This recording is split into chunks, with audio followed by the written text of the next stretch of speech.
On a quiet night in August 1977, at an empty lab in Ohio, something extraordinary happened. For 72 seconds, a high-frequency signal came through on a special radio telescope. When the signal was discovered, it began a decades-long search for its source. Did we really get a message from extraterrestrials? This week's episode is The Wow Signal.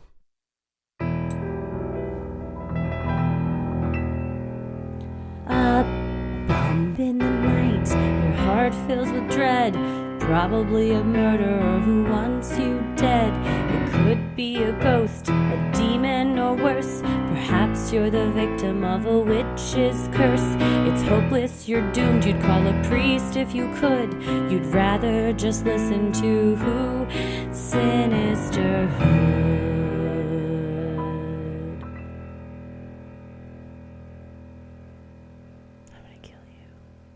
I think I'm having an existential crisis. This fucked you up. And everyone is going to watch it happen in real time. It's been going on for a couple days. I told you last night that this has fucked me up. It's fucked me up. But not, I've always thought of in like a good way. Life, that there is definitely intelligent life beyond us. I have now started to think about how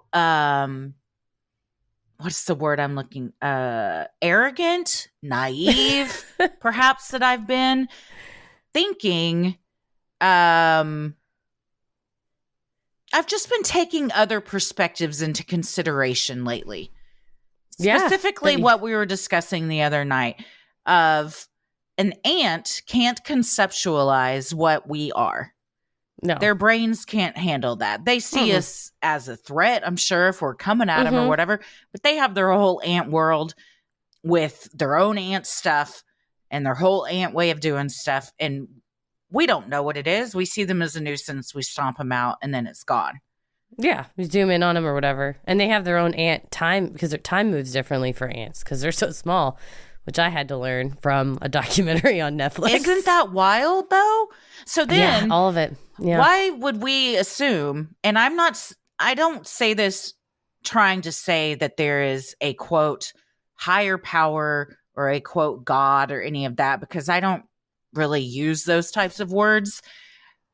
However, I think we would be remiss to think that we are the smartest things out there and that the buck stops here. And then the next step above us would be, for some, that might mean heaven. For others, it might mean reincarnation. For others, it might just mean darkness, whatever that means to you. I recently have thought, though, like, I don't even know how to put it into words, really. You're just looking at me. I was waiting for you to finish because I know a lot of times if I start talking, then you're like, damn it, I forgot what I was going to say. Thank you. So I was giving you, I don't think you're wrong, by the way. I don't think anything you're saying is wrong. I just was trying to give you space. Oh, well, speaking of space, that's what I'm talking about. There's so much shit out there.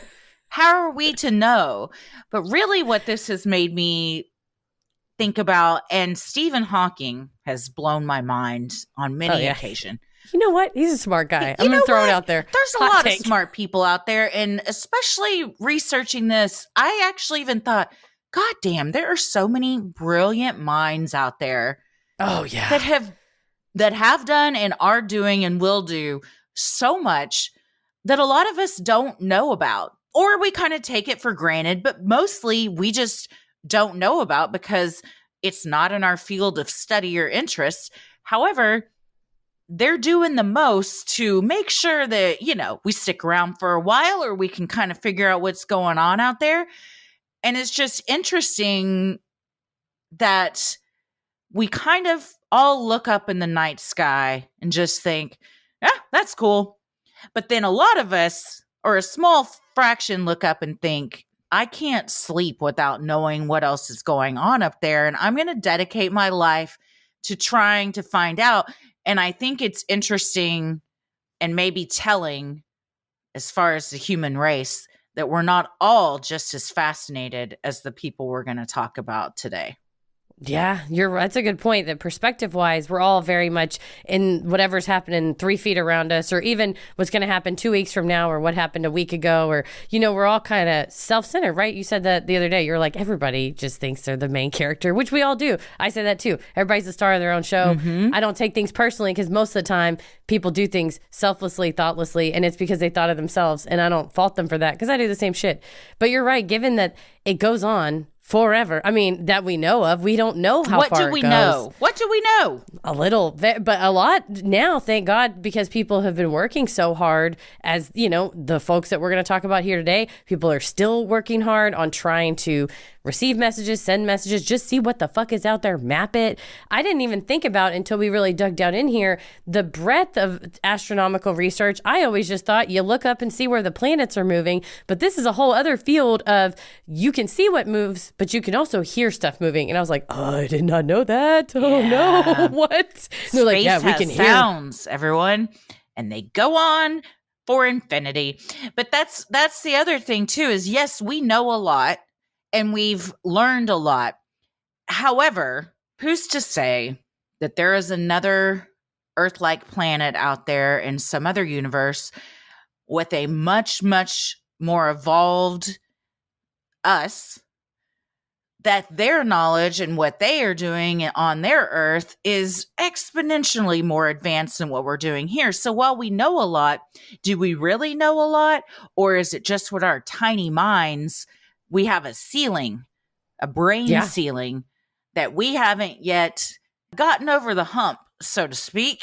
We're going to take the Wonkavator out of our brain ceilings, out into space. But you're right. Crash through that glass brain ceiling. You're right. Bob Dixon, who works heavily in, you'll hear his name a lot, folks. He's an astronomer, worked with the big ear, but you said the term anthropomorphism, and he just kind of was trying to use it to explain that while, yes, there are building blocks of the universe, we can't know every single how far a society has gone or how far it will go. Like we can try to put it into the box of humans, but he said there's nothing that suggests that an extraterrestrial would look like a human, would know our language. Obviously, so we're going to beam them up a message in English and they're going to get it. So when we receive messages from them to the extraterrestrials, it may have been crystal clear, but we don't have the capacity to interpret it. Much like a gentleman in one of the documentaries goes, you're sitting out in your garden and there's a squirrel and you make some big sound. The squirrel just runs off because it heard the sound. You're not going to go over and explain to the squirrel, hey, I just dropped something. And I was like, oh, we're the squirrel. To someone, to something. Yeah, something out there. We might be the squirrel. Like, we shot a message to this planet. What do we do? And they just go, they're idiots. They're Homo sapiens. They don't even know what it meant. That just sounds like static. Just leave them alone. They'll forget about it. They're us 1 million years ago. In the future. I got a lot of stuff rattling around up there in my brain, and it's tickling my insides. So I will say, you used the word infinity. Do you watch it or don't watch it? There's a documentary on Netflix now called Infinity, and it's mathematicians exploring the nature of infinity, and it is just a lot. I watched like 15 minutes of it and was like, that's enough for today. I'll come back another time when I'm ready. It is a 1-hour episode, but we're going to break it down into a 6-part series because we need just digestible little chunks for our brains to understand. But even in that, there was a genius mathematician giving this really long analogy to help explain it. And the producer asked a question and the mathematician was like, oh, well, I hadn't thought about that. I guess I don't know. And I was like, I love this about scientists, is that you, and especially SETI, which is a subset of astronomy, that you have to be okay with not knowing, not getting an answer right away, but still working towards something, understanding that there is a larger goal. And when this one thing comes through, like today, you kind of go, oh shit, it's all worth it. Or is it? Or is it? We'll see. Well, this episode is especially fun because it very much ties into our full moon energy tour and all the stuff we're currently discussing on tour. We are going to be in San Francisco on June 7th and LA on June 9th. So if you're on the West Coast, or you're not, and you're just like, let's go to the West Coast, there's a handful of tickets for each show available. LA may even be sold out, but go to sinisterhood.com/live shows, and we hope to see you there. And I'm sure that something about this is going to come up. How could it not? It definitely is, especially the discussion we've had up top. Come to the Full Moon Energy Tour and contemplate the nature of your existence. Yeah. The Q&A will just be me kind of blankly staring off and occasionally just muttering things as I work through all of this in my own brain.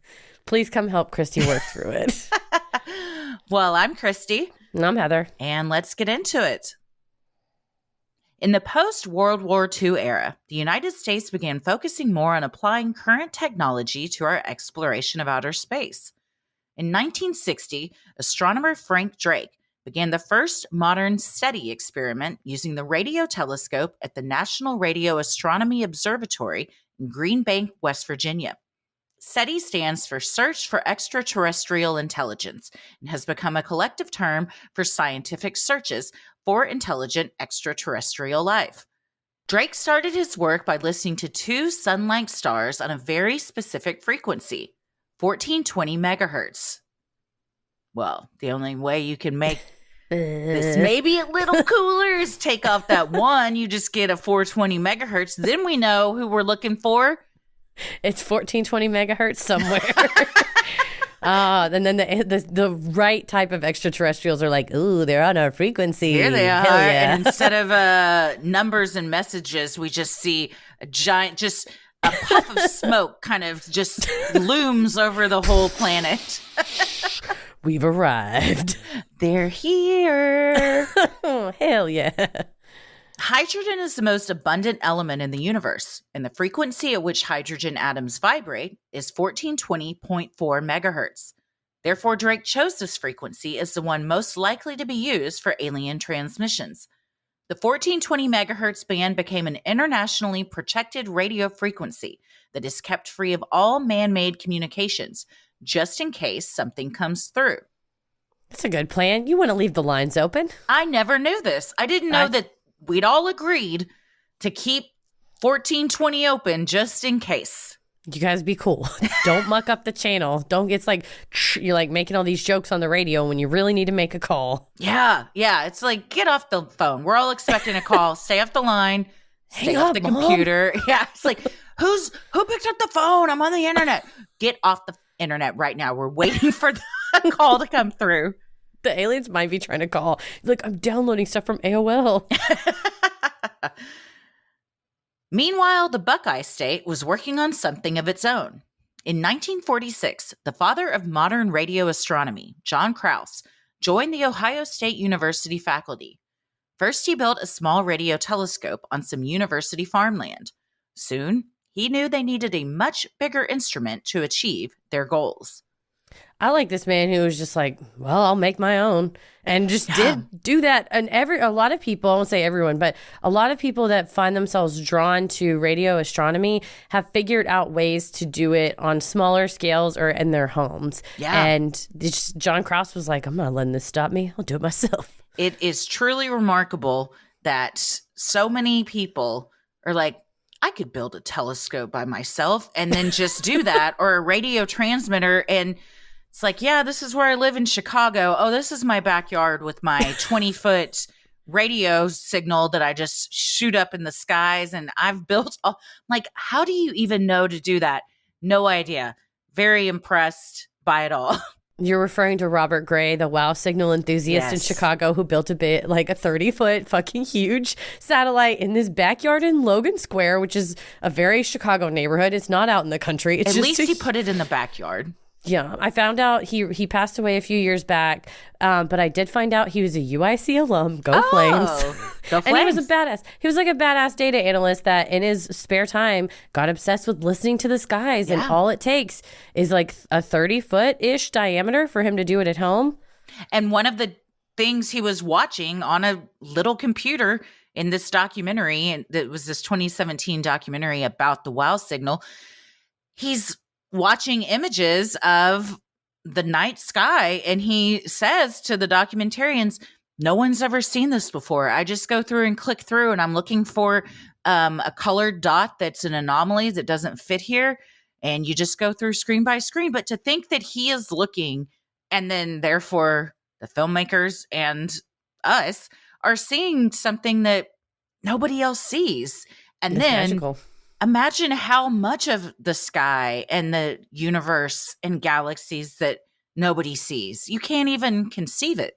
Right. We've mapped a lot, but that's still so very little. Yeah, very little. Yeah. What our knowledge and ability is so limited to what else could be out there that we really have no idea where we rank on the list of intelligent life forms in whatever all of this is. From here to infinity and beyond. I'm like, let us just be somewhere middle top towards the top.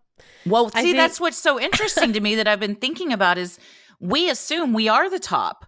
I mean, a lot of people who believe in, a higher power, maybe we're not the top, but we're the top before you get to God. Yeah, which is right. We're second pretty in arrogant command. to think that it's us, then the person that some believe created the universe. There's probably something in between us and that. I don't know. Seems like we could probably do better. It's not just us. Let's not There's say that. something better than us. You're right, though. The hubris of man to go, we're second really only to God, right? Yeah, have you heard about these orca whales ganging up and killing stuff? No. Right. They're smart, too. They're smart. And honestly, I think that we've angered the skies because if you all hear any thunder throughout this, it's because it's rumbling. It's mad. It knows we're talking about us. Thunder is rolling over here. We're full on Garth Brooksing it. I've stopped waiting for it to pass because it's going to take forever if we do. But it feels appropriate. The skies are talking to us. It's our third co-host. Just as we're trying to talk to the skies. Fuck. Sinisterhood will be right back. Game changing. That's what Kitsch's biggest fans say about its time-saving beauty essentials for hair, skin, and body. So we're asking you, are you ready to change your beauty game? Christy, have you changed your beauty game? Girl, I've changed my beauty game with Kitsch in multiple ways. I got the heatless satin rollers. I got the satin pillowcases that have done wonders for my flyaways, and I feel like my skin overall looks better too. I got the scrunchies. I've had the shampoo bars and conditioner bars. They work great. I've used so many of their products and they all have been game changers. Right. Everything from Kitsch. You're like, how did I ever live without it?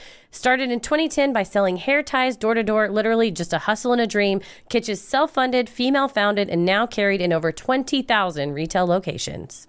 Like I said, the best sellers, satin pillowcases, caps, and eye masks. Also, the satin is vegan and cruelty free. So great for your hair and skin. You just feel like, it's a luxurious type of sleep when you're on a satin pillowcase. Every time. And Kitsch also has rice water shampoo bars that could help with overall hair growth and density, rosemary scalp oil that helps support scalp health and hair strength from root to tip, and so much more. Can I just say, the metal clippy. It's just something so simple that it's perfect, and that is just emblematic of Kitsch. I love it. I've also been using that rosemary scalp oil. Smells so good. I just use a little dropper, do it all over my scalp. Then I kind of just do a little massage and rub it in. I just let it kind of sit in my hair while I'm doing my other shower stuff. And then I rinse it out. And it has helped so much with remember I came over to record something the other day and Paris goes, your hair looks really good. He did. He was like, your hair looks so nice and shiny. I was like, thank you. I've been doing some stuff. And so it hasn't gone on a complete unbiased, kind of unbiased. But he didn't know. He doesn't know any better. It's unbiased. And it was a genuine observation. So it does work. He was looking at you through a 4K camera when he said it too. So that's how you know it's for real. And like I mentioned, the heatless satin curling rollers say bye-bye to heat damage. These are the original, the OG, and still the best heatless curlers. Don't settle for knockoffs. Get the ones that started the craze. Yeah, basically with Kitsch, you can wash your hair, treat your hair, dry it with the scrunchies, dry it with the shampoo, clip it up, and you're good to go. You can do it all with Kitsch. Right now, Kitsch is offering you 30% off your entire order at mykitsch.com/sinister. That's right, 30% off anything and everything at mykitsch, spelled mykitsch.com/sinister. One more time, mykitsch.com/sinister for 30% off your order. In 1956, with the help of volunteers and a grant from the National Science Foundation, Krauss and OSU began construction on a new enormous radio telescope. The 2017 documentary The Wow Signal explains that while most are familiar with optical telescopes used to magnify far-off objects, not everyone is aware of radio astronomy. This particular science focuses on the invisible, the radio frequency portion of the electromagnetic spectrum. The goal was to map wideband radio sources and chart the skies. Krauss planned for the receiving parabola to be 2,000 feet wide, but had to cut his plans to 720 feet, and eventually settled for the more financially achievable 360 feet wide. Astronomer Bob Dixon, who worked at OSU at the time, told documentary filmmakers that the goal was the most sensitive telescope for the least amount of money. As someone who does not like to compromise, once I get a vision in my head, this would have been real hard. It's such a bummer. I appreciate that, Krauss was like, all right, well, we got to work with what we're given, and we're still going to do a great thing with that. Right? Like, we'll make it work. It's fine. But just think of what maybe we would have happened, what would have found if it was 2,000 feet wide. That's what I'm saying. Like, so many of the astronomers and scientists in this documentary keep saying, well, it's really expensive to do the things we want to do, which numbers weren't even given because they're probably just too big for us to comprehend. However, is that a good place for us to be spending our money? And by us, I mean the government, grants, etc. Do we need to know what's going on up there? Do we all want to live in, ignorant bliss and just stay here? What could be accomplished by things that we might find if more resources were given to space exploration?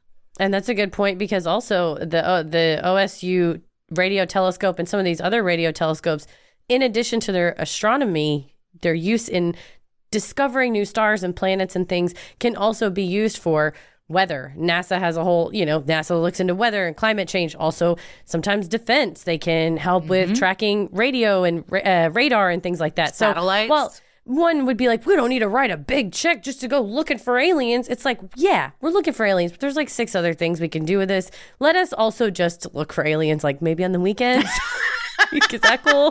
We'll do it on our own time. Okay. During the week, we can figure out some time to do it. And you know what? Sometimes you kill 2 birds with 1 stone. You're up there looking for something. Maybe an alien just flies through and you get to see it. Exactly. It's all, everybody wins. Yeah.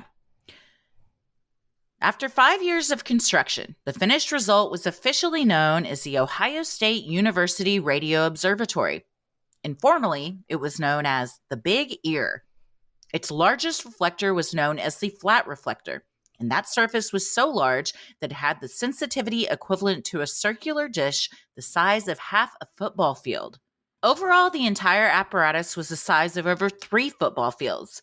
It included a tiltable flat reflector, 340 feet long by 100 feet high, which faced a parabolic reflector, which was 360 feet long by 70 feet high.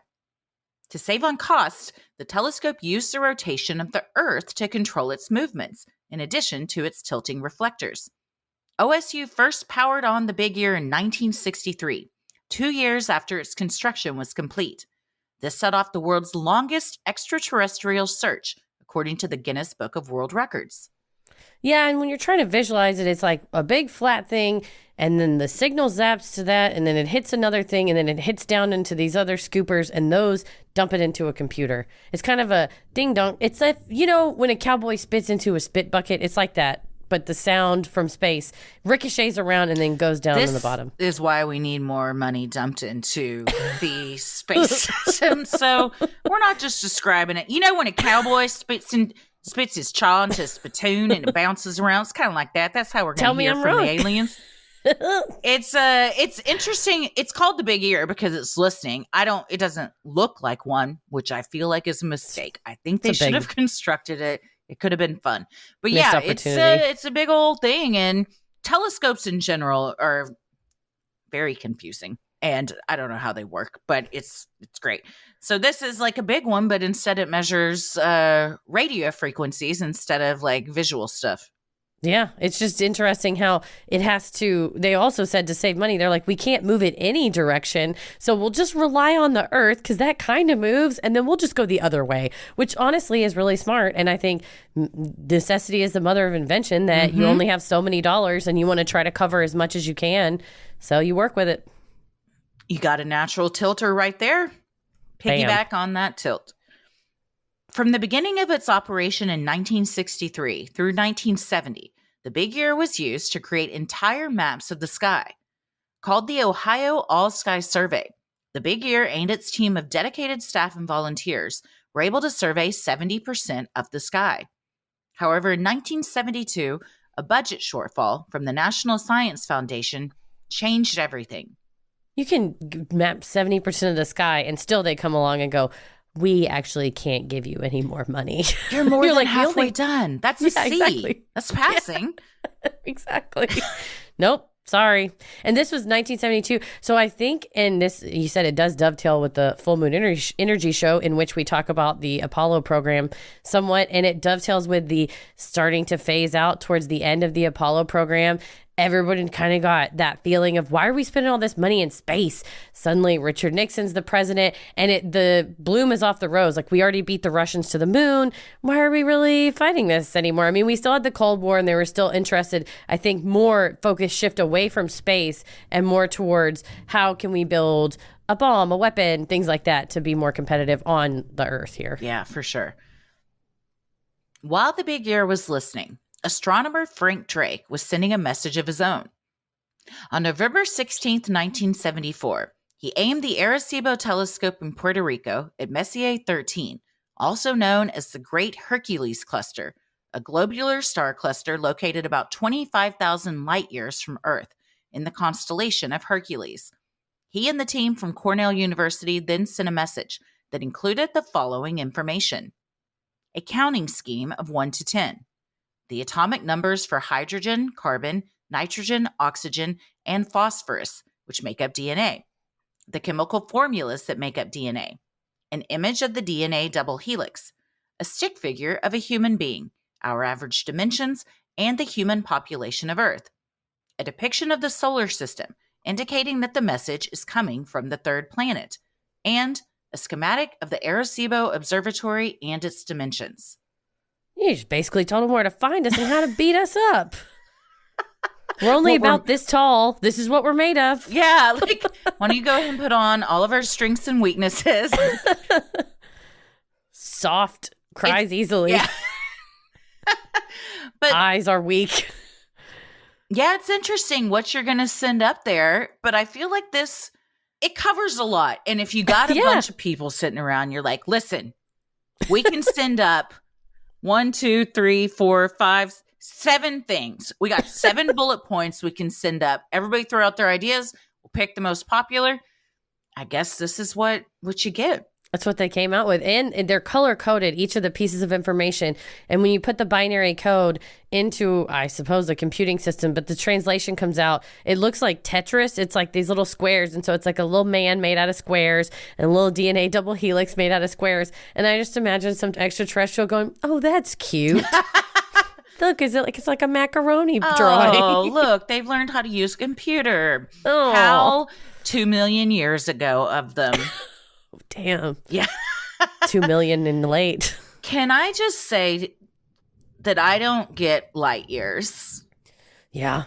I don't understand what that means. People, I mean, I know what it is. I know the definition. I can't comprehend it. Well, what throws me off is anything that has to do with time. Like you were telling me, you were trying to explain to Ella, like, we can see in this telescope this thing that's really far away, but it's maybe not there anymore. It's just the reflection of the light from a really long time ago. Yeah. And that's what fucks me up. Yeah. And then when she asked me to follow up on that, I had to bail because that was the extent of my knowledge. I should have looked up more. I got an educator. Somebody on Explain It Like I'm 5 has this very upvoted analogy. Okay. If I were to tape a little message to a tennis ball that said, it is 1 p.m., roll it to you at your house at a speed of 1 mile per hour, and your house is 1 mile from where I started the roll, by the time you got the ball and read it, you would say, no, it's not 1 p.m., it's 2 p.m. You'd be seeing my message an hour after I wrote it because the speed of the ball traveling to you is not instantaneous. Light is much faster than the ball. A light year is a measure of distance, not time. It is the distance light can travel. Further, all you see is light. That's what the eyeball senses. So the light that you see from something really, really far away has the same delay that the rolling ball does, but the distances are so large that it adds up to years and years of delay, even at a tremendously fast speed of light. What was that user's name? Because let's all give them credit for that. Please give a round of applause to BGuy74 on the Explain It Like I'm 5 subreddit from 8 years ago. Who did great, BGuy74. Thank you, B-Guy. That's does helpful. Make sense, though. That is helpful now that we know. Thanks, BGuy74. I didn't check his post history. He could be a pervert. I don't know. Okay. Yeah, we're it's this and that is the only reason we're thanking him. I still think that that's weird, though. I mean, it's so fascinating that is a thing.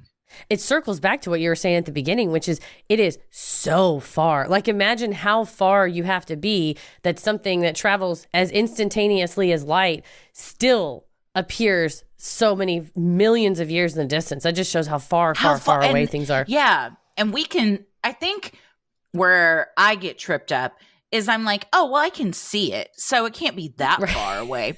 But that's not how it works. Just PSA, that's not how it works. Hey, listen, I saw it. It was an email scam. I know you read it, but it was a scam. But they said in the email. But I saw it. This is from the Nextdoor post today on the local neighborhood where a woman got a phishing attempt that said, we've watched you through your camera and saw the video that you were watching and what you were pleasuring yourself to. And she posted it was a phishing scam. It's not real. I know, but that's an uncomfortable email to receive from anybody. And it said, unless you send 400 Bitcoins, which doesn't make sense because that's a lot. Maybe they meant $400 in Bitcoins.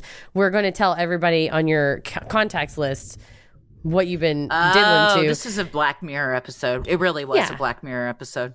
Well, but this one, it was just a phishing scam. Anyhow, she posted it and was like, I was not watching any videos of the sort. And everyone just had to explain, like, yes, just because you got it doesn't mean it's true. Just because you can see it doesn't mean it's real. What if she had been just by coincidence? Somebody's getting 400 Bitcoin. She's like, I can't believe they saw what videos I was looking at. Sinisterhood will be right back. Donald Campbell, a research associate at the Arecibo Observatory at the time, told Cornell News, it was strictly a symbolic event to show that we could do it. Still, those present were moved at the symbolism of transmitting our location into the unknown. Harold Kraft, Cornell's vice president for services and facilities, who was then the director of the Arecibo Observatory, told the Cornell News on the 25th anniversary of the event. We translated the radio frequency message into a warbling audio tone that was broadcast over speakers at the ceremony. When it started, much of the audience spontaneously got up and walked out of the tent and gazed up at the telescope. In awe, or they were like, this is loud-ass static. I think the radio's broken. Get up. Let's just go outside and look at the telescope. It's Somebody fine. Turn this down. This is giving me a headache. It's like you're signing on to dial-up, and they're like, the beautiful message to the stars. Really? Meanwhile, some alien on another planet is like, get off. I'm trying to download my stuff. Y'all keep interrupting the signal. Damn it. Yeah. It's pretty amazing, though, to hear something, and then you do go up and look up at the sky and think, this is out there somewhere. Something's out there somewhere. Hi, we're here. There. It's me. The message didn't receive an immediate response, which made sense given the movement of the Great Hercules cluster at the time. By the time our message would have arrived, the cluster would have moved, though any other body in space could theoretically intercept the message. Yeah, you're just flying in deep space somewhere and like, boing, boing, boing, what was that? And then you put it through. I have a suggestion. What's up? Can they not predict in the amount of time that they think it will take to get there, where whatever point in the sky they're trying to aim for, where that's going to be, because it travels, moves, and then you just shoot it at that point in the sky, and then hopefully you meet up. I wondered that, and I thought, surely they do that. That's how we do almost all of space travel. Like, it's going to be here at this time, so we have to go around. In this one, he said it was strictly symbolic, so I guess he was like, just go out and fire it up and aim it. Damn. It's fine. Well, maybe somebody heard it, It's out there somewhere. Damn, what if in however many years, 100 years or 1,000 years, the accidental recipient of that message gets it, and they only got it because he didn't bother to do the trajectory. Like, it would have hit the Hercules cluster, which was nothing, but instead it hit this ship or hit this other thing. But instead, it hits a civilization that hasn't been created yet. That's probably going to be behind us as the next one that then travels through. Bam. Somebody's going to hear it. It's all meant to be. Back in Ohio, Bob Dixon had an idea. The OSU astronomer had attended a NASA meeting in California, where he was inspired to begin a SETI program at OSU. He reasoned that he had all he needed, an enormous radio telescope that was no longer being funded for specific purposes by the National Science Foundation, and a whole host of dedicated volunteers willing to direct their energies to the Big Ear's new project. When he announced a new use for the Big Ear, even more volunteers signed up. Rather than merely mapping large band radio waves, the Big Ear would start listening for more narrow bands. Dixon explained. Natural signals, they sound the same no matter where you tune your radio. If you have like your AM radio, it would sound the same, hissing sound no matter where. On the other hand, an intelligent signal, we believe, will be tuned in only at one point on the dial, and that's what we're looking for, a narrow band signal. Narrowband signals are artificial. There are not many things in nature that make narrowband signals. With that goal in mind, OSU's SETI program officially launched in December of 1972, with no funding and staffed entirely by volunteers. It was only a few years later that something extraordinary happened. On the night of August 15th, 1977, something came through. The lab was empty, and only the machinery was there when it happened. A narrowband radio wave was captured, and for 72 seconds, it transmitted 30 times more powerfully than random radio noise. As the Big Ear's reflectors turned on the signal, it formed a perfect bell on the charts, rising at the beginning, peaking at the height of 30 times power, and dropping back down to almost nothing as the telescope turned away. The first reflector would face a direction of space for 72 seconds, record what it heard, then tilt and move on. 3 minutes later, the second reflector would move into the same position and record for an additional 72 seconds. By the time the second reflector was directed toward the WOW signal's origin, it was no longer transmitting. So only one of the Big Ear's two reflectors captured it. And unfortunately, they don't know if it was missed the first reflector, hit the second reflector, or if it hit the first reflector and then stopped by the time the second reflector turned towards it. Whatever it was, within 72 seconds, it had turned off. Yes. Yeah, within the whole 72 seconds, that's just as long as it recorded. So was it recording before that, and then as soon as the Big Ear turned on it and was listening for the 72 seconds, it realized somebody was listening, it turned off, or it didn't start until it faced that way, and then it recorded for the 72 seconds? We'll never know. The way I picture this thing working is it's sweeping across the sky. So if something is making a sound, when the beam sweeps over it, it's going to catch it. So yes. In my mind, something was making a noise. We swept by, caught it. Yes. And then it ended. That's what, yeah. And there's just, it basically, you can think of the Big Ear as like two hands. If you hold your two hands up, the right hand sweeps first. And then as just the way that the movement of the Big Ear was going, then the second hand would sweep the same spot again 3 minutes later. So it's just, you're right though, to get the peak that it got, it would have had to have been going right then whenever we looked at it, because it started low, went all the way up high over the 72 seconds and went down low again. So you're right. I think we swept right by something that was coming right this way. Something was making something. Over the years, OSU relied on volunteers to help scan the many, many lines of printed out code from the Big Ear. Volunteer radio astronomer Jerry Eman was one such volunteer.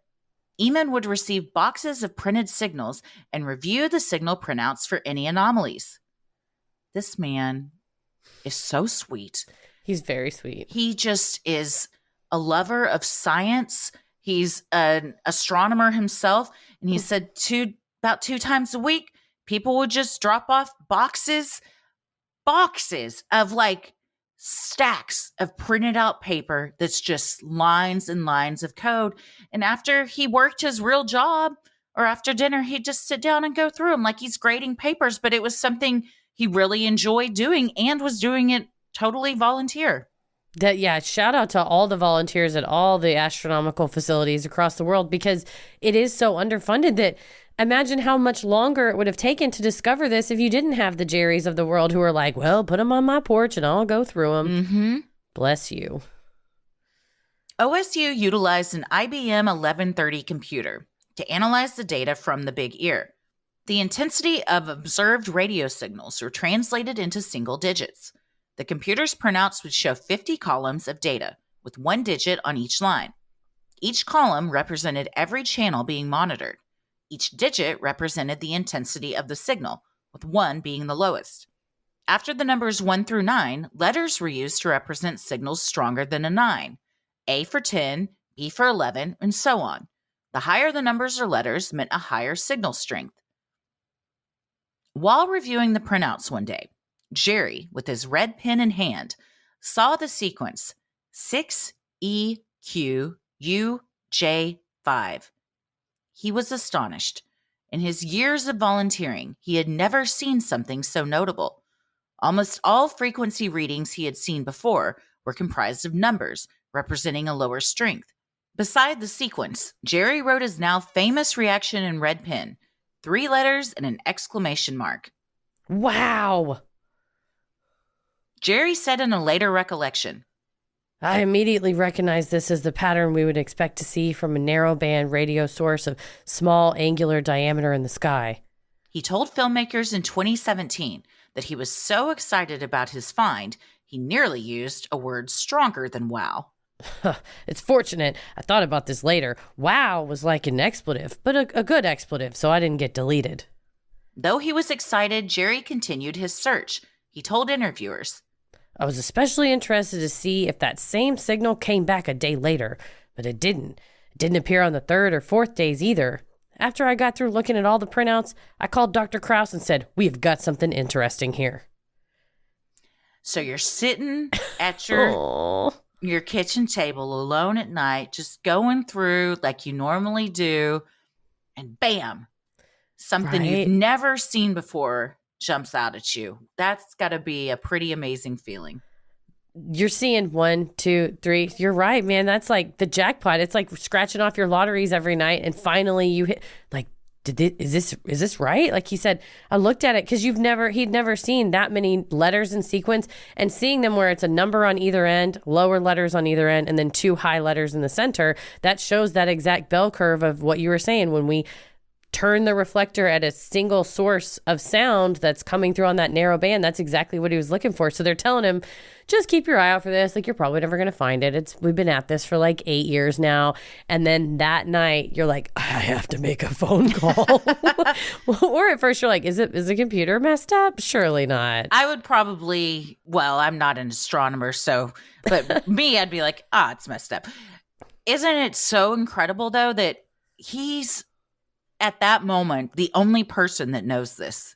Right. Well, that lives on this planet. Oh, shit. You know? I mean, like, that's a pretty cool thing to be the only person that, like, knows of or the first person to see something, like, so monumental. It was such a huge thing. Yeah. And I mean, in 10,000 years, they're going to come to our planet and go, bring us Jerry Eman. He was the recipient of our message. And we have to be like, he died like 10,000 Earth years ago. Like, and they're like, we got some bad news. We haven't caught up to y'all in terms of like how you live past, like 100 is usually where we're capping out. So any notes you have. They're like, we just got your message yesterday and we came as quick as we could. You're like, oh, that's our bad. Yeah. This is awkward. We're trying to be fun and just shot it up in space. And we didn't take everybody's suggestion of really trying to see where this was going to end up and maybe meet y'all. We got those cute little pictures of you in the Tetris blocks, and we tried to write back, and then no one replied. John Krause and his team immediately dove in. Krause looked into stars, galaxies, planets, satellites, and anything else that could have sent the signal. Bob Dixon told documentary filmmakers, "This is a scientific method. To discover something extraordinary, we needed extraordinary proof." Radio waves are everywhere in space and on Earth. In space, the waves come from naturally occurring sources like stars and quasars, or man-made sources like satellites in orbit. The frequency range of the WOW signal was super narrow, ruling out stars and quasars, which emit sound at a much wider range frequency. It was also narrow and precise, unlike the scattered transmissions that researchers would receive from cosmic radiation. Thus, the Big Ear personnel ruled out natural causes for the signal. If it was not an identifiable naturally occurring sound, the next thing to rule out was something human-made. At the time the signal came through, there were around 300 satellites orbiting in space. OSU researchers were able to track the movement of those satellites and confirm that none were in the range of the Big Ear on the night in question. They also ruled out satellites given the orbital rate of those already in space. For a satellite to emit a signal at the rate of the WOW, it would have needed to be traveling in an incredibly far orbital range, well beyond where any of the currently launched satellites were. Yeah, so basically they just figured out based on distance and the type of sound, it's not this, it's not this, it's not this. Which you have a lot of respect that they didn't just immediately go, we've got the signal. They were like, let's just be sure before we start That is the publishing. scientific method. I mean, like any good researcher or someone that, it wants to take everything into account, just like paranormal researchers are like, we got to rule everything out before we say it could be a ghost. Well, science researchers, we got to rule everything out to make sure that we have something here that we actually think is something. That takes a long time, but then when it all pays off, which did it pay off here? We're still waiting. But, but at least I feel like it adds a lot more credibility to something when you have a group of academic professionals saying, okay, we're all going to make sure it's not XYZ before we jump to any conclusions. And coming out saying, this is what we found too. Does anybody have any ideas on what it could be? Mm-hmm. Sinisterhood will be right back. Professor David Kipping of Columbia University wrote an academic paper on the WOW signal and concluded that the high signal-to-noise ratio was a crucial point in removing any doubt that the signal could be some type of random statistical fluctuation. Because the signal's peak intensity was 30 times higher than the ambient background noises, the probability of a random fluctuation causing the signal is 1 in 10 to the power of 196, or what Kipping called an astronomically tiny number. If the Big Ear ran for 1 trillion years, it would never expect to see a fluctuation like that again. Yeah, talk about things that are beyond our grasp. Numbers to the power of numbers, when they get to 10 to the power of 196, that's just good. I'm just going zero out. Repeating, etc. No idea. Never happened. Can't even, I don't know. Yeah. So you're saying there's a chance. But yeah. But it's also when you put into terms, again, that we can't even conceive. 1 trillion years, that's just a number that we're like, wow, that's really big. You would never see an anomaly like that again. The chances are so minute that for me, it makes it hard to believe this was an accident, a glitch. Like an oopsie on the computer. Yeah. And I would say if anybody would like further visual demonstrations of stuff about the Big Ear, David Kipping runs the YouTube channel Cool Worlds. So he's a professor, but then he also does these, and I just have to recommend his channel because there's 10,000 astronomy YouTube channels, but how many of them are hosted by an astronomy professor with a British accent who's kind of handsome and films all of his voiceover parts in the forest. Okay. I was just watching it, and it's this lovely voiceover, and then it would cut to him, and it's just the forest behind him, and he's got like a very professional mic, and all I want to know is what the other side of the camera looks like. Does he just is it like Michael Scott with Survivor Man, and he's just out there himself? By himself? Does he have a crew? Anyway, it's very impressive. Is he by a telescope? Like, is he in a clearing where space equipment might be? It's just trees behind him. It looks just lush. taking a walk. Nice. Looks really nice, but there's a lot of good visuals in addition to his very calming and apparently narration. Very handsome and British. He's not bad on the eyes. He's British too, so you're automatically in love with him. Mm-hmm. Researchers then knew two things. First, this was a non-human made, non-naturally occurring sound so far as they could identify. Second, it came from space. Armed with that information, they set off on a still ongoing 45-year quest for answers. The signal became so well known, it was referenced in a 1994 episode of The X-Files, the subject of a 2017 documentary, and the topic of countless books. In 2012, National Geographic celebrated the 35th anniversary of the WOW with a novel idea. What if we replied to the signal? Along with its Chasing UFOs series, Nat Geo partnered with the Arecibo Observatory in Puerto Rico to send off a reply. It included tweets, all mashed together, and broadcast in the general direction from which the WOW transmission came. They also sent videos from celebrities, including Stephen Colbert, who begged, "Enough with the probes," and preemptively said, "We are not delicious." Fuck. I love Stephen Colbert. If we could quote him in every episode from now on, I'm fine with that.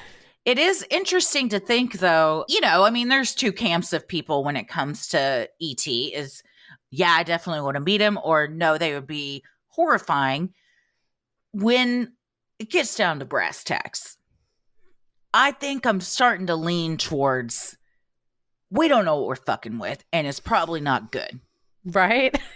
I feel like we are probably like less evolved than whatever we would be working with. Oh, yeah. And if they know things we don't, like, what's going to happen in the future to us, well, they've got a big advantage. No, I agree. I think we did really well to send Stephen Colbert, who's a great ambassador for the world. I was going through the videos for people to quote, and I was like, Miss Universe, guy from Lost, Stephen Colbert, a king, a legend. Gotta do it. Also, I really like that they were like, tweet us. All the tweets, we're just going to mash them into one message and just send them. And I was like, that's not a good God, these poor aliens up there, like, what is this? Like, what does Baba What are all Booey these mean? blue check marks? I don't know what any of this is. It's like everything from the blue check marks is weird. But yeah, Baba Booey, people just probably sent dirty words. And I think there was probably some welcome alien visitors, but you're right. Colbert had it right too. We're not delicious. Don't probe us. We're good to go. This was just like a hi, how are you? Mm-hmm. We're not trying to invite you over. Or they're very nice. Also, I think there's multiple kinds. So who knows? Just like on our planet, there's us. Yeah. But there's a million other things, on another planet. That's true. The squirrels are the leaders, Yeah. And what if an extraterrestrial sent a message here and only a squirrel would receive it? They'd be like, oh, well, I sent a message to Earth and a living creature got it and didn't tell anyone about it. What if we did the same thing? We sent it to the equivalent of a squirrel who's like just laughing at a Stephen Colbert video and never responds. They can't use Twitter. They got little hands. They got a tweet. The transmission was directed at 3 different stars, chosen because of their similarities to our sun, National Geographic said. The closest of the 3 would receive our transmissions soonest, in 41 years. So keep your ears open for a reply coming sometime after 2053. And that's the wild thing, is that you send it, and because it is so far away, it's just in transit. It's just like you're getting your shop app update, and it's like it's out for delivery, but like it's been out for delivery for 45 years. But also, by that logic, how long had that radio signal that we picked up with the WOW, when did it start getting transmitted that we just now swept over it? That's a good point. Damn. It's not in real time, which is a hard thing to conceptualize. Yeah, that's true, because we sent something in 1974, so that would have maybe not been received for 20, 30, 40 more years. So I think you're right. The wow signal they sent it before we fucked around up there. Yeah. Oh, yeah. I think the wow signal came before we started doing stuff. Yeah. Yeah. Not everyone in the scientific community was as impressed with the discovery. Seth Shostak, senior astronomer at SETI, told documentary filmmakers in 2017. Until you found a signal that you can verify and that's clearly extraterrestrial in origin, you've not had any close calls or any success. You've just been looking and looking. He likened the search for extraterrestrial life to the exploration of an old-time sailor on the ocean, not knowing when or whether he would find land. Yeah, he said, with SETI, being a SETI astronomer, people are like, how's it going? So how's it going? How's it going? He's like, Marco Polo in the middle of the ocean's like, I don't know. Like, okay. Yeah, I mean, really can't base it on anything. I mean, I haven't gotten a performance review from up there, but I think we're doing okay. But when he likened it to, explorers in the 1400s, it again puts it in a perspective that I think we often forget, which is Christopher Columbus couldn't have conceptualized the life that we have now. Yeah. Or what was above us, or what was even like on the other side of that ocean. I mean, there were things that you couldn't even imagine because you didn't know they were a thing. Right? Yeah. Or you heard legend of certain things and it's just rumors, like we're going to go look in space. Ooh, is it going to be green men with big circle eyes? Maybe they look similar to that, but not quite, because it just gets retold and it's rumors. So yeah, you're right. I think we're just fumbling around in the dark. And they thought, but we always think we're the cutting edge, right? Because Columbus and in the 1400s was like, we have ships and we have gold and we're unstoppable and we have maps and we're like, we have rocket ships and we have computers. And probably to us in 200 years or 500 years or 1,000 years, like, that's so cute. Yeah, no. They used to text each other. They would send text messages. It's hilarious. Like, read some of these. They would argue over like, is it GIF or GIF? But really, it doesn't even matter because these things are so adorable. Look at these little figures doing cute, funny things. They loved Minions. There's these weird yellow rubbery looking things. They put you on a time machine. They send you 10,000 years in the future and tell you that you get to go to the 2000s museum. It would be so good. I think of that like when like the Dallas Museum of Art, there's these sculptures, carvings, these artifacts that are from the Roman Empire from like thousands of millions of years ago. And I'm like, it's somebody's bowl. And I'm sure if you told them, hey, we put your bowl in a museum and people come and look at it, they'd be like, I made sludge in that. What do you mean? Yeah. It's wild. But it's all perception is reality. I mean, true. Christopher Columbus's reality was, this is water. We are cutting edge. We have the biggest boats and ships and a bunch of other shit that he shouldn't have had. But to us, I'm talking about enslaved individuals. Yeah. Oh, no. Yeah. That. To us, we are also on the cutting edge. So I think wherever society is the cutting edge because that's where you currently are. But yeah, if you imagine like 100 years from now, what's life like, not even for our kids' going to look like? It's completely different. Yeah, the way things are developing for sure. Well, I mean, think of like how our great-grandparents, their lives. Like people are traveling across in covered wagons and shit. And like there was just like diseases that were rampant that we don't really have anymore. So it's all gonna change. Get better, hopefully. Yeah. That's Ray Kurzweil thinks that and talks about all the transhumanism that we studied for that episode, but then beyond that of so much technology is so powerful that it begets so much more powerful technology. So true. They ran the Apollo missions off the same shit that the iPhone Apple Watch runs off of, one single watch, and that ran Apollo. Like imagine what you can run now with what we have. And it's only getting better. Douglas Vakoch, current president of METI International, told Tech News World in 2012 that the WOW signal was not as impressive as it seems, saying, I think it's gotten more publicity than its scientific value merits. It's very similar to the sorts of signals that SETI programs around the world receive all the time. Shostak agreed, telling filmmakers that in all his years utilizing a radio telescope, he and many other SETI researchers worldwide have received similarly strange and significant signals, though none have been as studied or publicized as the WOW. Well, if there's a mailing list, I'd like to be on it. How many are we talking here? But Right? it is very interesting. And again, put this in perspective as maybe this isn't as unique as and impressive as we think.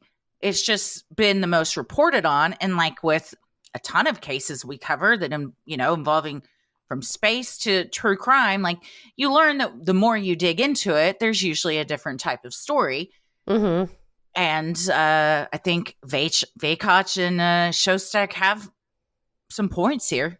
Oh, definitely a good point. I mean, they kept using the term branding, and they're not wrong. Jerry Eamon did OSU a huge favor with the WOW word, because it's so snappy. Yeah, the big ear, the WOW signal. Yeah, it's all fun stuff to say. Though Shostak and other SETI researchers around the world have encountered signals themselves, his skepticism was still couched in wonder, telling filmmakers. The WOW signal, of course, continues to intrigue people. Many people think that it's our best case for a signal from extraterrestrial intelligence. I find that maybe a little bit, overstated to say it's our best case. It's an intriguing case because it's a mystery. We don't know what it was.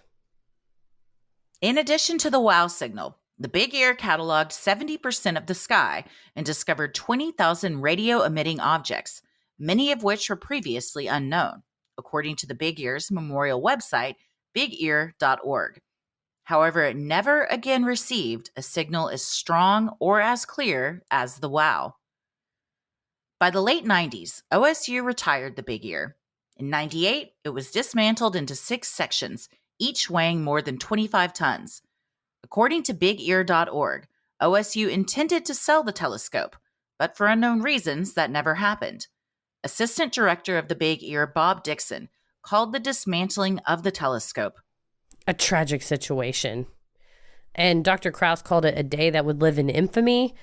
They were all very upset by it because the land was sold out from underneath them. It was rented from Ohio Wesleyan University, who sold it to build a golf course and a housing development. And they scrapped the Big Ear. How's that working out? I'm glad that we have one more housing development and golf course. That's what we needed.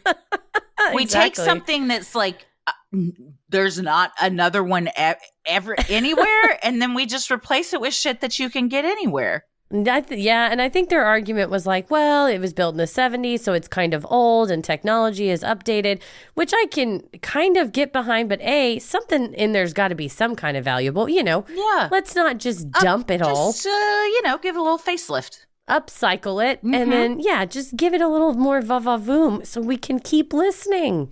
And even if it stays like that, what a cool thing to go look at. If we just bulldoze all of our history, then, what was it all for? I think it's cool to go back and look at that and see where we've come from. And also, you might learn a thing or two by studying it. No, they tore it down. It's like on Grosse Pointe Blank when he goes home and it's turned into a 7-Eleven. It's like, you can't go home, but now apparently you can golf there. Oh, great. Maybe we can maybe we can hit a ball just straight out into space. Hole in one on another planet. Yeah, that's what we get, the best golfer in the world. And we're like, we need you to really make this count. We're going to need to get Tiger. And Tiger, this one's really, it's for all the marbles, buddy. It's for all of What bigger purse than all of humanity in existence? There's no bigger. Sinisterhood will be right back. In 2017, Antonio Paris, assistant professor of astronomy and astrophysics at St. Petersburg College in Florida, announced a major breakthrough. He had identified the source of the WOW signal. Headlines around the world boasted, "The 40-year-old mystery of the WOW signal was just solved." However, Bob Dixon, an original member on the Big Ear team who had been working there at the time of the WOW signal, analyzed Paris's work along with the staff of the OSU Radio Observatory. He published a rebuttal in which he described fatal inaccuracies in Paris's so-called breakthrough. For one thing, the Big Ear's directional position did not match up with the comets that Paris claimed were the source of the WOW signal. So this guy claims that there was some comets going by at this exact time and the radio waves swept by it and that's what we heard, which on the surface makes a lot of sense, that it is some kind of noise that was just like, bam, like a one-time thing. We happened to catch it and it was done. Can you imagine? You write this out, you make an announcement, Forbes picks it up, the shit was in Newsweek, it was all over. And then the man who was there, Bob Dixon, is like, actually, I mean, you think you would have called him. Why wouldn't you have asked him? That's why I liked about Professor Kipping on Cool Worlds. He said, I was doing a lot of research on this and this one name kept coming up and it was Robert Gray, who was really obsessed with it, the home astronomer in Chicago. And he's like, so I called him and we talked about the big ear. So it's like, you could just call Bob Dixon if you were like, I'd like to talk to you about the WOW signal. He would be like, how much time do you have? And then you could have saved yourself some embarrassment. God. Dixon and the OSU staff concluded that the specified comet was not the source of the WOW signal for a number of reasons. Dixon stated unequivocally in the written rebuttal published via the North American Astrophysical Observatory. The observations of the comet made by the author in 2017 near the position of the WOW object are irrelevant because that is not where the comet was in 1977 when the WOW signal was observed. With Paris's announcement debunked, astronomers continued their search for the source.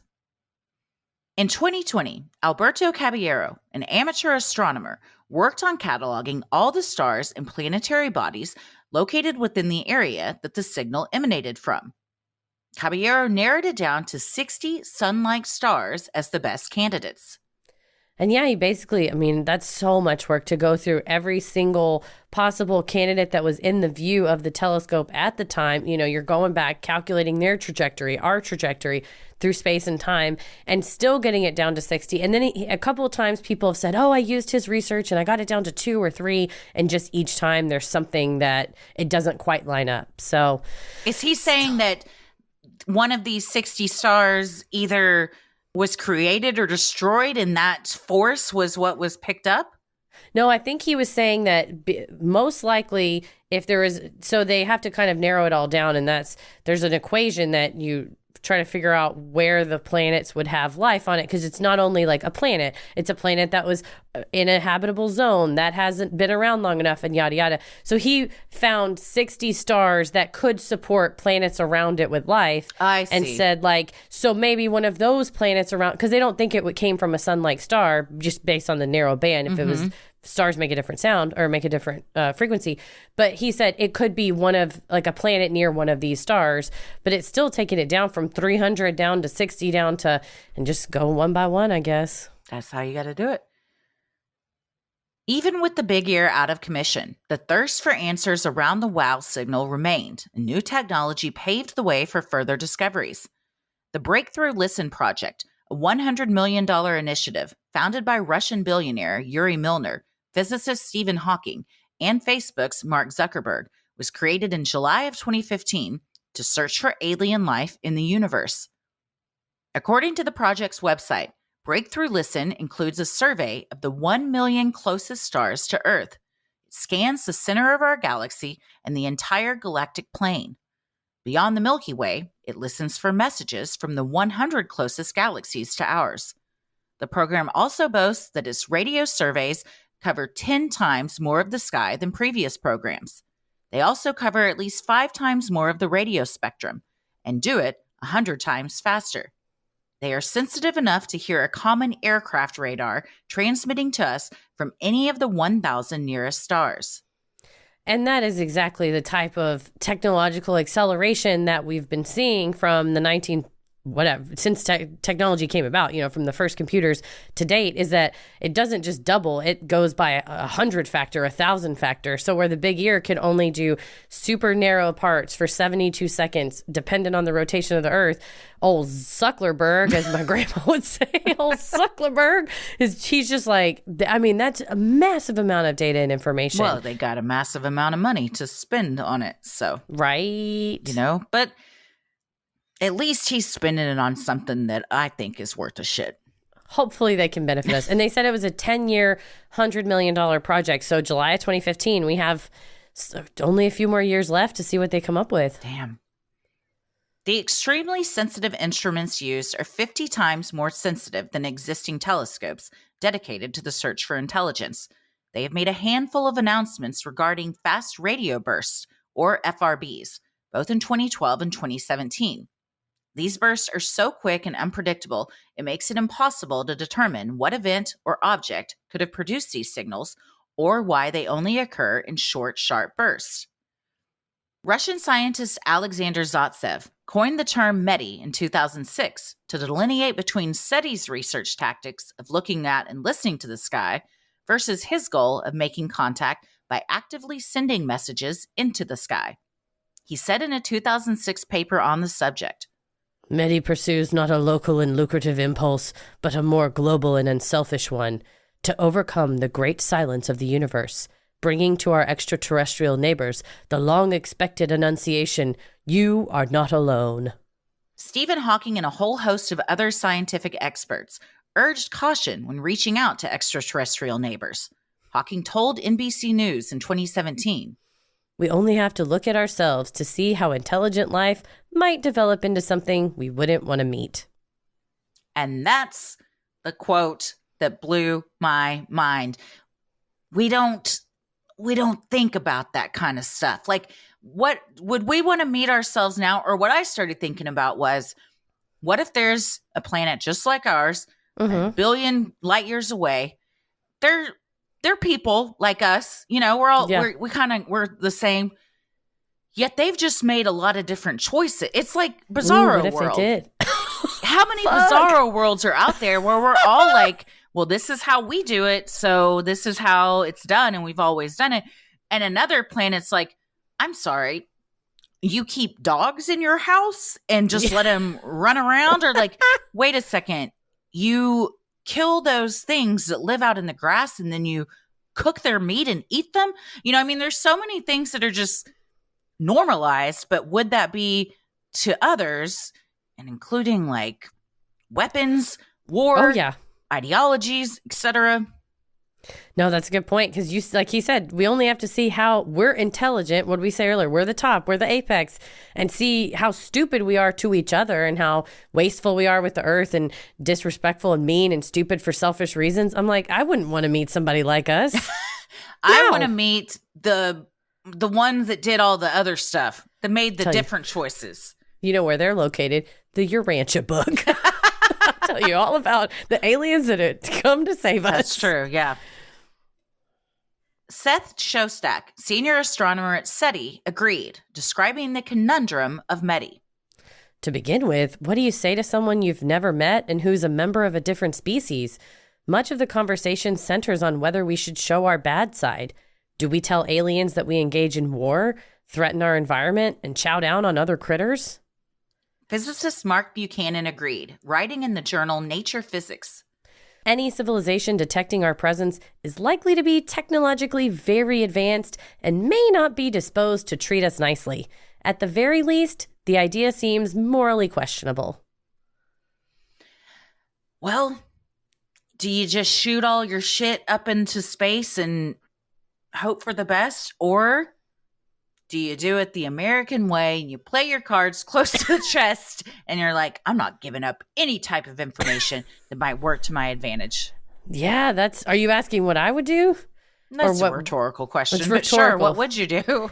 I don't know, because earlier I thought, man, it really would be a good idea to send signals into space. But I think Hawking hit the nail on the head. What'd I say earlier? He's a smart guy. He's a smart guy. No, very few have ever questioned that. He's a smart guy. Mm-hmm. Oh, yeah. So I think, when you think about it in those terms of No, hopefully if they do reach out, they're way, way more advanced to the point that they have gotten over war and famine and abuse and all that. Well, it was only in 2012 that the Voyager 1 spacecraft, launched way back in 1977, finally made it outside of our solar system into interstellar space. With the introduction of the James Webb Telescope in 2021 and the ongoing intergalactic scanning from the Breakthrough Listen program, the source of the WOW signal, or something even better, may be on the horizon. So what do we think? My concern with what Stephen Hawking said is I think we are not ready to send. I mean, he's right. And I think my concern with what Medi scientists are interested in of waving your arms and going, hey, we're here, is we don't have our own backyard in order. And I don't think you should invite anybody to the party until you've solved world hunger, until you've solved the destruction of the planet. Don't invite anyone down here. Because what if, Heather, those answers are up there? Maybe those are the answers. And then my concern would be that they would look at us and go, they're so primitive. Why would we go to that? Like if you peered into a planet like ours and got a snapshot of Hiroshima bombing people, and like I said, the tragic things that we do to each other, and even something like eating animals, like you said, or emitting the excessive amount of carbon emissions, all that stuff. I know, I sound like a hippie, and these are all kind of hippie-dippy talking points, but I do mean, if you think in terms of a logical, purely, I am concerned about my own safety thing. If you looked at a planet and said they are destroying their planet, they will kill each other. They kill outsiders. They don't like anyone they perceive as different, even though they're literally all the same. They're all from the same fucking planet. What are they all infighting about? I wouldn't go down that. So I could say either we are listening quietly, hoping someone visits, or hollering like, y'all come on down here. But I think if the truly more intelligent than us life looks at us, they would go, no, thank you. Clean that up. Clean that situation up. Or they're like, oh, those poor idiots.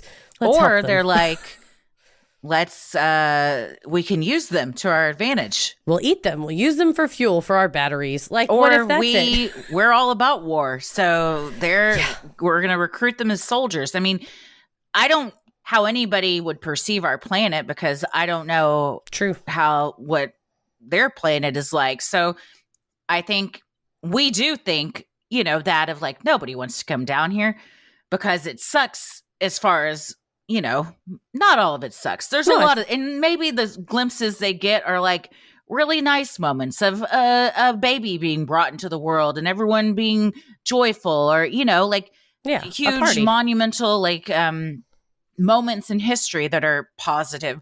So maybe they see those. I don't want to give up on trying to make contact with things, but I do agree that before we're worried about things up there, we should be more worried about the things that we know are here, that we have some semblance of control over to help. Right. We all have to live every day like we're trying to make the place nice to invite our new alien friends, because they're not going to come to a messy house. So just live every clean up. Yeah. But also, do we know that? No, they could be horrible. They might love mess. Maybe we're not messy enough, and that's why they don't contact us, They're like, wait till they burn a little more, and then we'll go. Yeah, it's a lot. Or are we thinking about it in terms of humans and intelligence and creation, and maybe it's pure consciousness or whatever? I don't know. It's just so much unknown out there. I think that's why I love all of the studying all the topics like this, like the moon for the show or for the WOW signal, where there's something there, something concrete, that there was a sound that happened. And even beyond that, now there's, like Seth Shostak said, there's sounds all the time. The FRBs come out. So I'm excited to see, as we continue this exploration, which I think we should fund it. And I'm very happy that private funders have stepped in where maybe public funding has fallen through, to say, yes, go forth, scientists, do as much as you need to. And I love that there are volunteers out there willing to show up and go page by page, just like Jerry, and help us find something badass. What do you think was the cause of the signal? I think it was something that was going on, and the refractor hit it at the right time, but I don't think it was a sustained sound, although that's one of the possible hypotheses in Professor Kipping's paper in his video is he talks about if it was a repeating sound and it repeated at a certain interval frequency, it would require so much extra data and so much more that the big ear didn't have to try to track it down. But he has a pretty compelling argument that it was a long repeating, not long, but a repeating sound that was purposefully made, but maybe not directed at the earth, but happened to be going at that time. I don't know that it was an alien, but I don't think it was anything. I think that enough people have looked at it over the last 45 years that it was not an oopsie on the machine, a satellite, or something else. I think it's exactly what Seth Shostak said, who's pretty skeptical, where he's like, we just know we don't know. We know it wasn't us, and we know it wasn't anything that we know in space. But it could be that there's a certain type of black hole we never knew before, and we figured out, oh, that's what it is. Paris pointed that out, that he's all into space stuff too, and he was just like, there was, I think it was pulsars when they first discovered this movement in space. They're like, this is a new wild thing, and it wasn't till later with further study that you go, oh, that was a pulsar. But it's cool because it's a new thing. So it may be that in 5, 10, 20 years, Project Listen or Breakthrough Listen Project or whatever says, oh my gosh, we found out it's the wow signal. It was, like you said, oh, a sun exploded, or it was, whatever these things that we weren't able to know before, but we know now, which I'm open to too. But I do think it was non-man-made artificial sound from space that I think we keep listening. Yeah, my theory would be that it's was some sort of a celestial sound, explosion of some sort, the creation of something, the end of something that probably happened way, way, way, way, way long ago, and we're just now hearing it. It was a delay.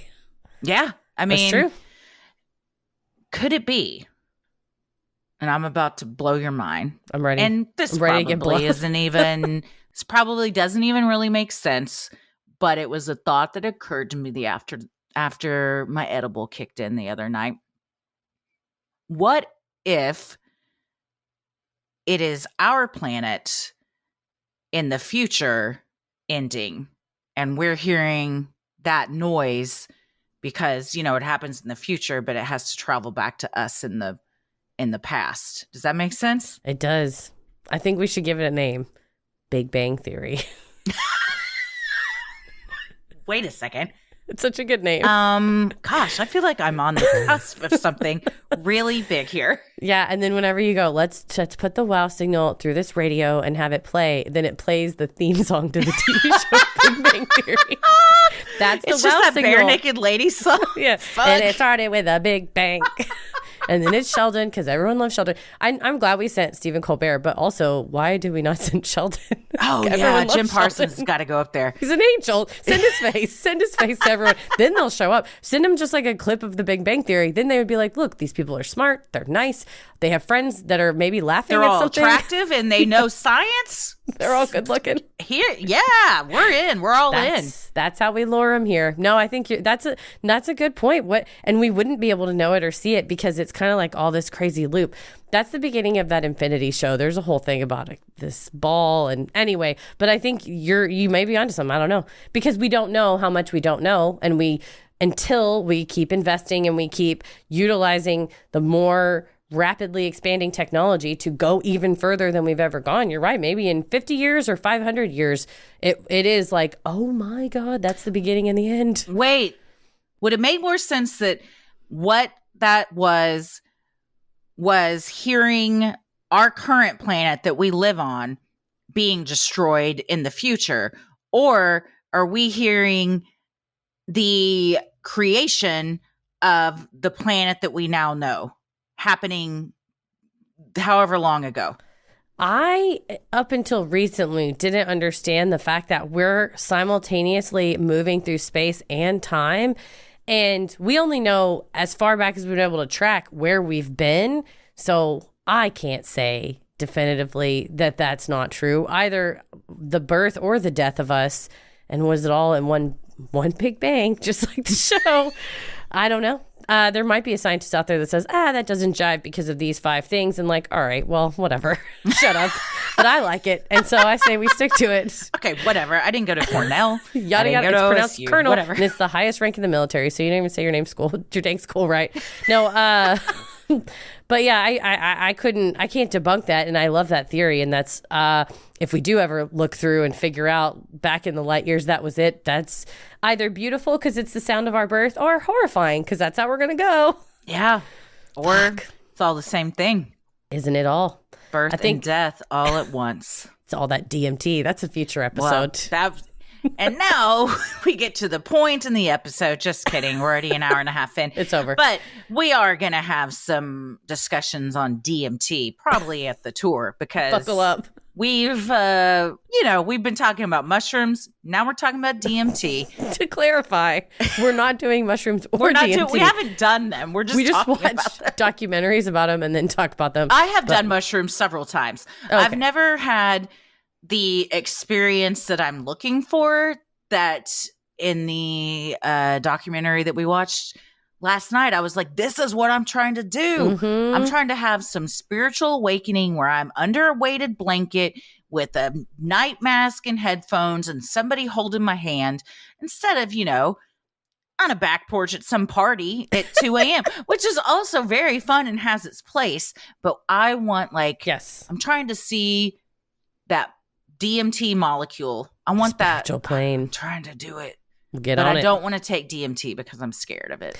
Well, if you know anything about DMT, send us an email at sinisterhoodpodcast@gmail.com. Let us know your experience. Yeah. Yes. If you've done it and you've had a wild experience, please email. You could also send it into Freaky Friday. Oh, that too. Yeah. If you want to, sinisterhood.com/contact. Fill out the Freaky Friday form, because maybe when we're in those the altered states of consciousness and become one with the energy in the universe, we are traveling through space and time. So that's all. They really missed out. Bob Dixon, Dr. Jerry Krause, Jerry Eamon, they just should have tripped together and they would have found the solution. I had an astronomy teacher in college that, in watching that documentary, I was like, golly, they just all got a playbook on this is what you wear. These are the glasses you wear. This is the tie. This is how you do your hair. I mean, to the T. Oh, I wonder if I could find a picture of my old astronomy teacher or professor in college, a class in which I got a C-. So I was also getting C's in astronomy. It was hard for me. Did not go well. But he had a lot of swagger, and he would always open the class with a bunch of pictures of space, which I realize now was a bait and switch, because he was like, look at all the space. Don't you want to track these beautiful space equations? And I was like, no. Math, physics.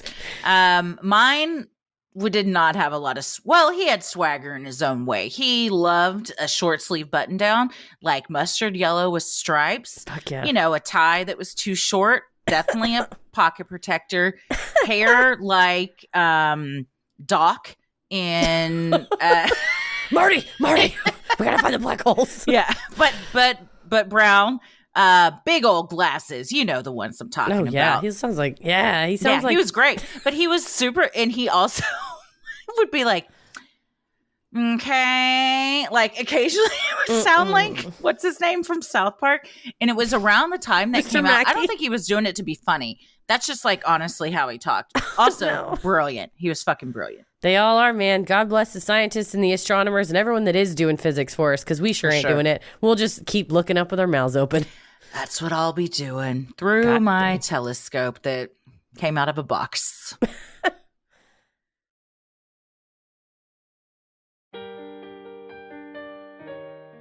If you like our free episodes, you'll love our Patreon bonus content. You can join for free to see what we're up to next, or dive into over 500 hours of bonus content, like this week's true crime headlines on the Idaho murder updates, and so much more. For recent patrons, thank you so much for supporting the show, and make sure you stick around after our sign-offs to hear your shout-out. Head to Sinisterhood.com to check out some Sinisterhood merch. The proceeds in May went to benefit the Victims First Fund for those impacted by the Allen Outlet Mall shooting. So if you're still hearing this on May 31st, get your purchases in, or you can also just head to our website and donate directly from there. You can also review the show, follow us on socials, and check out the episode description for more fun like topic-based playlists and links to live show tickets at sinisterhood.com. You can follow us on Instagram and Twitter at Sinisterhood Pod and like us on Facebook at Sinisterhood. You can also find us on YouTube and TikTok at Sinisterhood Podcast and catch us on Cameo where we can do customized video shout-outs. We can say happy birthday, happy anniversary, pep talk, whatever you want. Cameo.com and search up Sinisterhood to book your customized video shout-out. Christy, where are you at online? I am on Instagram at Christy M. Wallace and Twitter and TikTok at Christy or GTFO. Heather? I'm on Twitter at MCK versus the world and on TikTok and Instagram at Heather versus the world.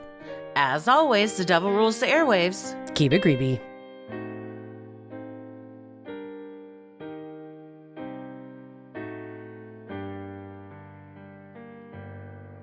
Hey everybody, thank you so much for supporting the show. Here are your special Patreon shoutouts.